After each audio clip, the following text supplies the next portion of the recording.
everyone, good day. So this is my reaction video for my movie critic. So first, allow me to introduce myself.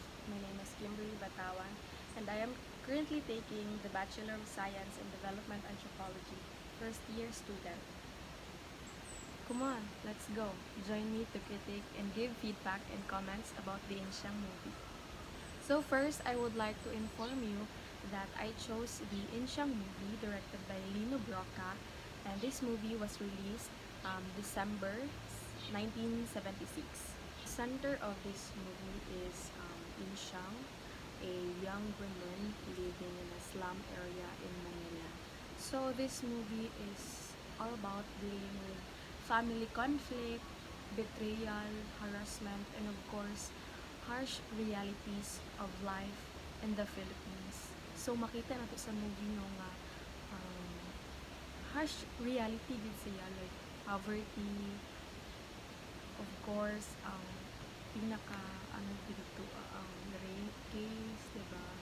So Insyang was raped by her stepfather, the the boyfriend of her mother.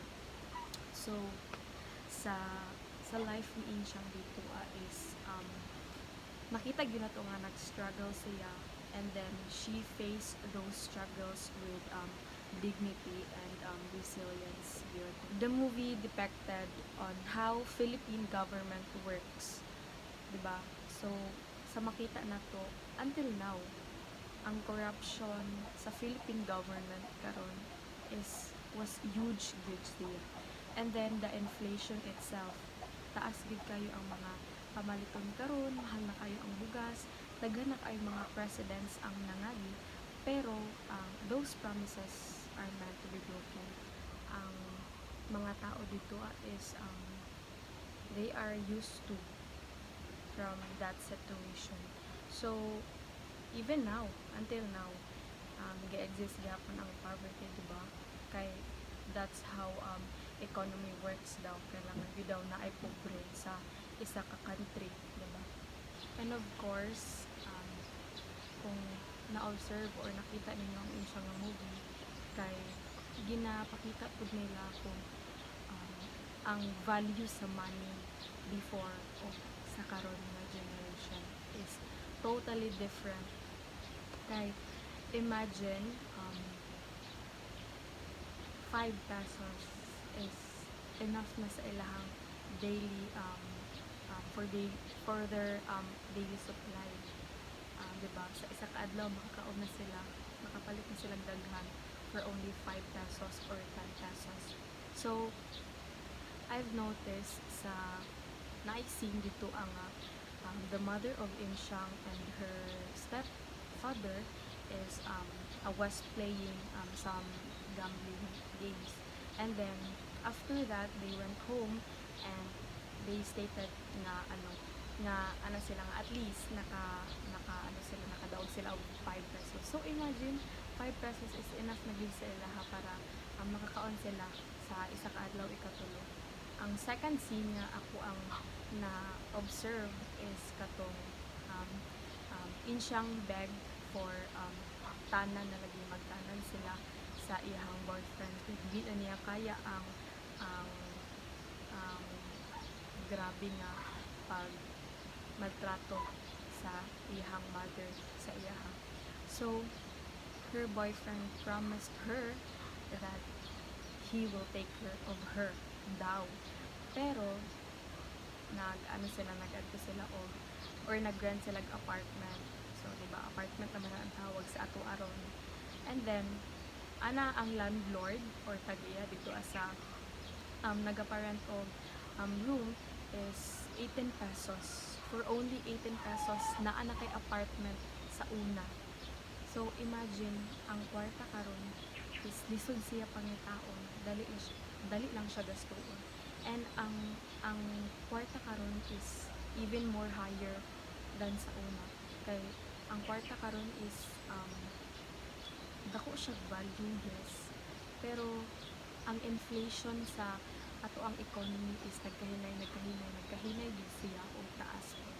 So dili nato mag-blame kung daghan ga complain ng mga tao karon usa man uy lahi daw ang sa una ug karon mas barato daw sa una, which is okay lang kay um, it is also part of the economic growth because sa una wala pa yung mga technology, wala pa mga um, nag-emerge ng mga innovations.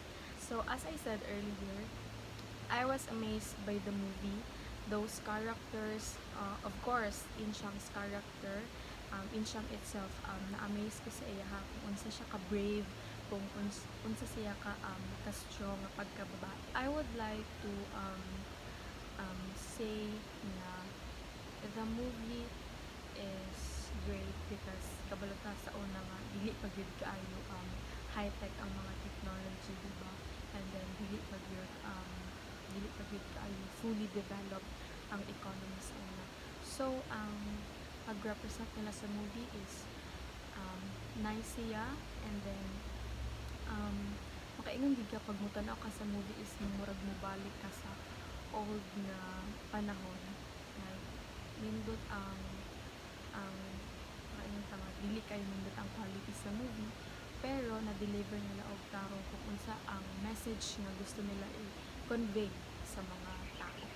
Overall, I was amazed by the movie, the production, it was good, and the character itself, how would ka sila mo deliver sa ilang mga characters, and then ilang acting skills kay murag dili siya acting, murag it's like natural lang god nga murag natural lang siya nga mahitabo daily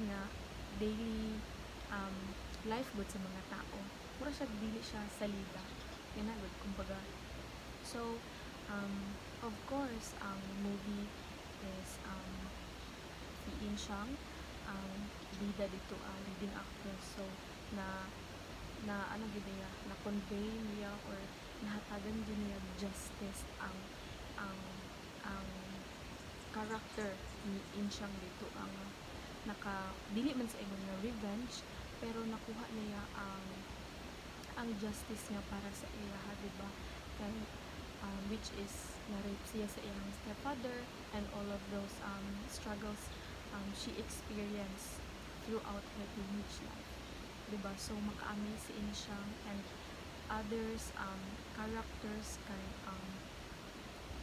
maka-amaze po sila kay dili pud baya lalim nga mag-act o ginato nga mga scene. So that's all. Thank you for watching, guys. So I hope that you've learned a lot from this video, and I hope that you gain some knowledge of my critique about the Inshang movie.